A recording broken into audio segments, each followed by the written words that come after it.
Hey everyone, it's Dnoorian here, and in this video I'm going to be showing you guys how to do a simple test to see if your water valve in your ice machine is faulty or not. So this is what a water valve looks like right here.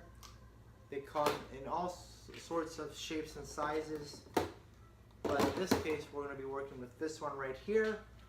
I'll give you guys a close-up of it. There are three main sections.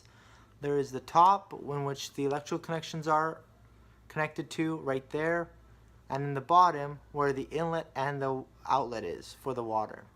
Now if you guys don't know which one is which, there's an arrow on here on the valve itself that shows you which way the water flows. In this case, this side is the inlet and this side is the outlet.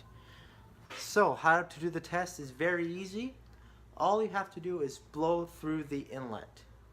Now, if there's no power connected to the valve itself, there should be no airflow coming out of the outlet. Once you do connect power to the valve, there should be airflow coming out of the outlet. So, let's do it right on this example right here. As you can see, there is absolutely no airflow. So now, we're going to connect power to it.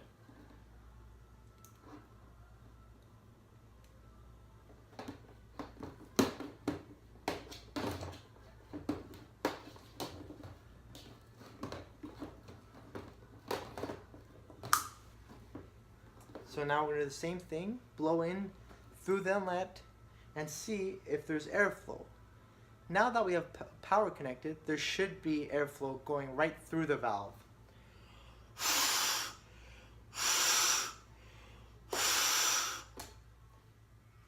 There you guys go. So this valve is working perfectly. That is exactly what you want to see.